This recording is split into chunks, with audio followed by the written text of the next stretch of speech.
Hello friends, आप सभी का अल्फा टेक्नो एजुकेशन में स्वागत है। तो दोस्तों, आज की मैं इस वीडियो में आपको भारत के संविधान के बारे में बताऊंगा कि भारत का संविधान किस प्रकार से बनाया गया था। और इसी श्रेणी में सबसे महत्वपूर्ण प्रश्न ये उठता है कि संविधान को किस व्यक्ति के द्वारा बनाया गया था, किन लोगों ने इस संविधान को बनाया था। और इसमें भी सबसे महत्वपूर्ण ये बात होती है, क्या इन लोगों के पास अथॉरिटी थी संविधान बनाने की, क्या इन लोगों को जनता के द्वारा चूज किया गया था संविधान बनाने के लिए, क्या या फिर इन्होंने जैसे कई देशों में होता है मिलिट्री के द्वारा कोप करके, यानी कि जो है कि तख्ता पलट करके उस संविधान को भारत के लोगों पर थोप दिया था। तो इस प्रकार के कई महत्वपूर्ण क्वेश्चनों को हम इसमें डिस्कस करेंगे और देखेंगे कि भारत के संविधान को बनाने में किस प्रकार के मिशन आए, किस प्रकार के प्लान आए। और जैसे कि आप देख सकते हैं यहाँ पर कैबिनेट मिशन है।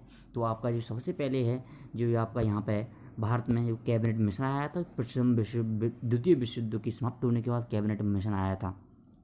उसके द्वारा जैसा कि आप यहाँ पर देख सकते हैं, मैं आपको अगली स्लाइड में बताने वाला हूँ कैबिनेट मिशन के क्या प्रपोजल थे, लेकिन जो सबसे पहला था उसी की बेसिस पे बनाया गया था। तो सब भारत के संविधान को किसने बनाया था? कॉन्स्टिट्यूएंट असेंबली यानी कि संविधान सभा ने, जो कि जिसके लिए इलेक्शन हुआ था। और इसके लिए जो लोग इलेक्ट हुए थे वो कहाँ से हुए थे? प्रोविंशियल लेजिस्लेटिव असेंबली, यानी कि जिस प्रकार आज की राज्यों की विधानसभाएं होती हैं, उसी प्रकार गवर्नमेंट ऑफ इंडिया एक्ट 1935 के थ्रू उस समय के दौरान प्रोविंशियल लेजिस्लेटिव असेंबली थी, यानी कि अलग राज्य की अलग अलग सभाएं बनाई गई थी। वहाँ से वहाँ की उन सभाओं ने कंस्टिट्यूएंट असेंबली के लिए लोगों को इलेक्ट किया था। यानी कि जैसे कि राज्यसभाएँ, तो वहाँ की जो राज्यसभाएँ उन लोगों ने अपने यहाँ से कुछ लोगों को इलेक्ट करके सेंटर के लिए कंस्टिट्यूएंट असेंबली के लिए लोगों को इलेक्ट कर दिया, जैसा कि आज के समय में राज्यसभा का इलेक्शन होता है। उसी प्रकार से जैसे राज्यसभा का इलेक्शन होता है सिंपल, उसी तरीके से उस दौरान भारतीय संविधान सभा का निर्माण हुआ था। तो आप लोग सबसे पहला क्वेश्चन आप ये भी देख सकते हैं, इसमें जो सबसे पहली बैठक हुई थी ये 1946 में 9 दिसंबर को हुई थी, जबकि इस समय तक भारत का बंटवारे का कोई भी प्लान नहीं आया था। लेकिन जो दूसरी बैठक है वो 14 अगस्त 1947 को हुई थी। ये माउंट बैटन के पार्टीशन के प्लान के बाद डिवाइडेड इंडिया के लिए ये बैठक हुई थी। तो आगे हम दोस्तों नेक्स्ट स्लाइड देखते हैं कि सबसे पहले देखते हैं कैबिनेट मिशन क्या था, किस प्रकार से इन लोगों का इलेक्शन हुआ था कंस्टिट्यूएंट असेंबली के लिए। तो इस प्लान में ये प्रपोज किया गया था कि जो भी जैसे कि आप देख सकते हैं यहाँ पे जो प्रोविंशियल जो स्टेट्स हैं, यानी कि राज्यों की विधानसभा हैं, उसमें से प्रत्येक 1 लाख पर्सन पर से एक व्यक्ति का इलेक्शन होगा। यानी कि इससे सीधा ये फिक्स हो जाएगा कि प्रत्येक राज्य से कितने लोग जो है कि कंस्टिट्यूएंट असेंबली यानी कि संविधान सभा में जाने हैं। तो उन सब के लिए फिक्स हो गया। इस प्रकार से नतीजा निकल के आया था कि 292 लोग जो है कि राज्यों से आएंगे और 93 मेंबर्स होंगे जो प्रिंसली स्टेट से आएंगे, जिन पर जो है कि गवर्नमेंट ब्रिटिशों का कंप्लीट शासन नहीं था। उसके बाद हम दूसरा जो माना गया था, किस प्रकार से जो कि राज्य की सीटों में किस प्रकार से इलेक्शन किया जाएगा। तो राज्य की सीटों के लिए ये किया गया था कि वहाँ पर जिस प्रकार की जो कम्युनिटीज़ हैं उनका कितना परसेंटेज है उस राज्य में, उस प्रकार से वहाँ पर उनकी सीटें फिक्स कर दी जाएंगी। तीसरा ये भी था जो कि तीनों जो वहाँ पर जैसे किसी भी राज्य में विभिन्न प्रकार की कम्युनिटीज़ हैं, तो वो कम्युनिटी अपने रिप्रेजेंटेटिव संविधान सभा में भेजेंगी। वो भी एक रिप्रेजेंटेशन के द्वारा सिंगल ट्रांसफरेबल वोट, जैसा कि आज भी होता है राज्यसभाओं में। इस प्रकार से वो अपने जो है कि अपना अपना एक एक व्यक्ति भेजेंगी। उसके अलावा जो मेथड ऑफ सिलेक्शन था, यदि यानी कि किस प्रकार से प्रिंसली स्टेट से किस प्रकार से लोगों को संविधान सभा में भेजना है, उसको हमको डिसाइड करना था कि किस प्रकार से ये सब सिर्फ कंसल्टेशन के थ्रू डिसाइड करना था। यानी कि वहाँ के जहाँ जो भी महाराजा हो राजा हो उसके हिसाब से कंसल्टेट कर लिया जाएगा और आपको संविधान सभा में वहाँ के लोगों को भेज दिया जाएगा। तो चलिए आगे देखते हैं कि किस प्रकार से कंस्टिट्यूएंट असेंबली का कंपोजिशन हुआ था माउंट बैटन के प्लान के बाद। ये सबसे महत्वपूर्ण तिथि है 3 जून 1947। इसी समय पर माउंट बैटन ने भारत के पार्टीशन के लिए प्लान लेके आया था। इसके थ्रू ये क्या कह दिया था कि जो भी हिस्सा जो पाकिस्तान में चला गया है, वहाँ से जितने भी मेंबर जो है कि पहले संविधान सभा में आए थे उनकी जो है कि सीट को ख़त्म कर दिया जाएगा। तो इस प्रकार से जो नंबर ऑफ सीट बची थी वो 299 टोटल बची थी। और कॉन्स्टिट्यूशन को जैसा कि हम जानते हैं 26 नवंबर 1949 को अडोप्ट किया गया था। और जो 24 जनवरी 1950 को सभी लोगों ने कॉन्स्टिट्यूशन असेंबली की संविधान सभा के लोगों ने, जिसमें 284 मेंबर उस टाइम प्रेजेंट थे, उन सभी लोगों ने अपने सिग्नेचर कर दिए थे और इस प्रकार से 26 जनवरी 1950 को संविधान भारत में लागू हो गया था। चलो तो नेक्स्ट लाइक देखते हैं दोस्तों कि किस प्रकार से, यानी कि जब संविधान, जैसे कि आपके 2 साल लगे, तो संविधान में किस प्रकार से लोगों ने, जो संविधान सभा के लोगों ने, तो उसको किस तरीके से बनाया था। 2 साल 11 महीने तक उन लोगों ने उस दौरान क्या किया था।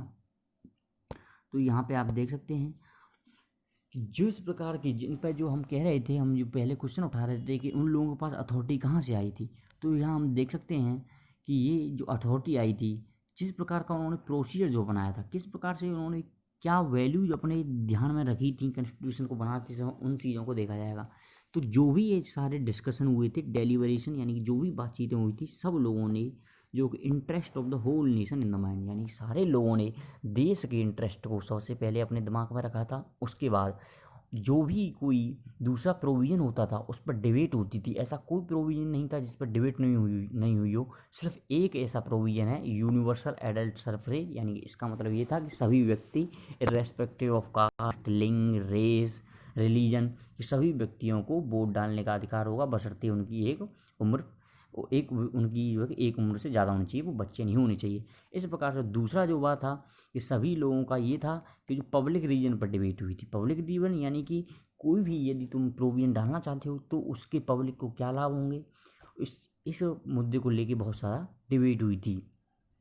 और इसके अलावा जो ये सारी डिबेट्स हैं वो आज भी बहुत ज़्यादा इम्पोर्टेंट मानी जाती हैं भारत के इतिहास में, कॉन्स्टिट्यूशन मेकिंग के इतिहास में। तो वो उन डिबेटों को CAD बोलते हैं, वो CAD आप उसको नोट कर सकते हो, CAD कॉन्स्टिट्यूशन असेंबली डिबेट्स। तो चलिए देखते हैं आगे दोस्तों, इसके बारे में थोड़ा और देखेंगे कि क्या क्या आप यहाँ पर देख सकते हो कि प्रोसीजर क्या रहा है। प्रोसीजर में आप देखोगे कि किस प्रकार से असेंबली ने प्रोसीजर अपनाया था। तो यहाँ पे आप देखोगे 8 मेजर कमेटी थी, यहाँ पर क्लियर देख सकते हो 8 जो मेजर कमेटी थी डिफरेंट सब्जेक्ट के लिए। उनकी जो चेयरमैन थे, किसी कमेटी के चेयरमैन जवाहरलाल नेहरू, किसी राजेंद्र प्रसाद, सरदार पटेल, BR अम्बेडकर, इन लोगों का आप जैसा कि नाम जानते हैं। उसके अलावा प्रत्येक कमेटी ने अपना पार्टिकुलर प्रोविज़न सभी के लिए बनाया था। उसके बाद सब उन प्रोविजंस को डिबेट के लिए संविधान सभा में लाया जाता था, पूरी असेंबली के सामने, फिर उस पर डिबेट होती थी। इस प्रकार से टोटल 160 दिन की बैठकें हुई थी, जो कि 2 साल 11 महीने, यानी 2 साल 11 महीने का टोटल कंप्लीट ड्यूरेशन रहा था। उसमें जो टोटल बैठक हुई थी डिबेट के दिन 160 दिन सभी प्रोविजंस पर डिबेट हुई थी। तो इस प्रकार देख सकते हैं कहीं ना कहीं अच्छे खासे बहुत टाइम लगा संविधान को बनने में, किस प्रकार से संविधान होना चाहिए, यानी कि ये एक तरह थोपा नहीं था, इस पर डिबेट हुई, विभिन्न प्रकार के लोगों ने अपने अपने पॉइंट ऑफ व्यू रखे।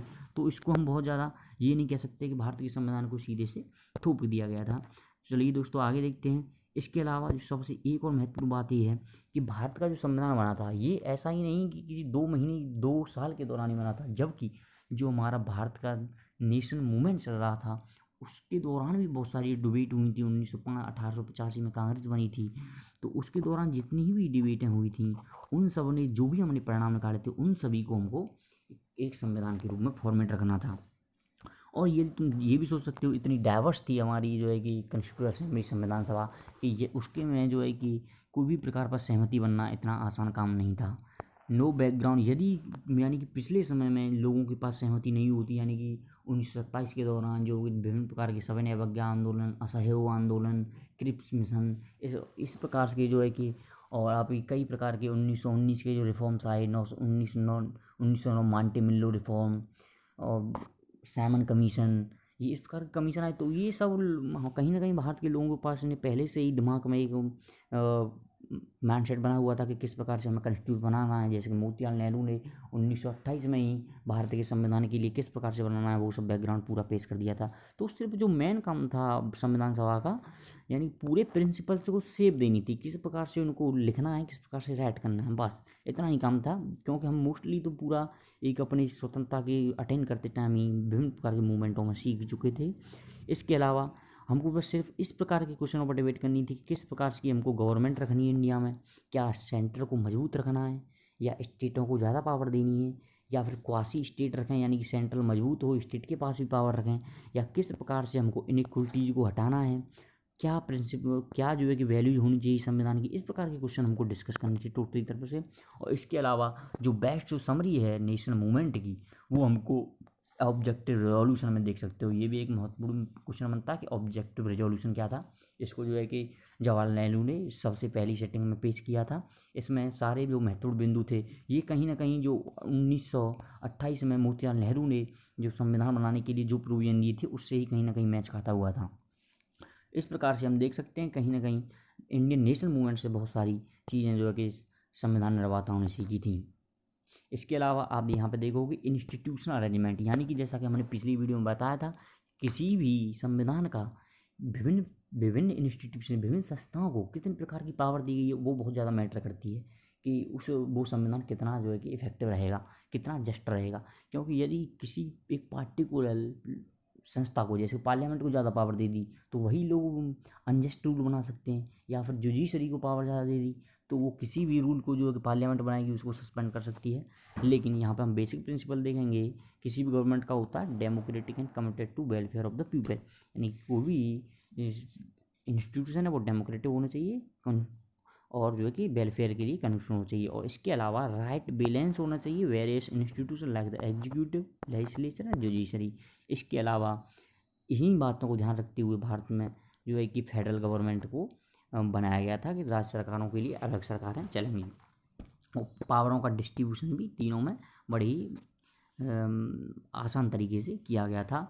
और यहाँ पे हम ये भी देखेंगे जो विभिन्न प्रकार के देशों से भी भारत के संविधान ने विभिन्न प्रकार के जो है कि अरेंजमेंट लिए हैं। यहाँ पे आप देख सकते हैं कि किस किस कंट्री से कौन सा प्रोविज़न भारत ने लिया था। तो आप यहाँ पे देखोगे ब्रिटिश कॉन्स्टिट्यूशन से हमारे जो प्रोविजंस हैं वो first past the post system है, यानी कि किस प्रकार से जो इलेक्शन होता है, यानी कि पहले हम एक एमपी को चुनते हैं, फिर एमपी जो है कि बाद में पार्लियामेंट में जाके सरकार बनाते हैं। लेकिन जैसे कि दूसरे देशों में देखते हो वहाँ एक पार्टी के लिए वोट दिया जाता है, जो पार्टी जितना परसेंटेज वोट लाएगी उसकी बेसिस पे ही उसके वहाँ पे मेंबर्स वहाँ की सभा में बैठते हैं।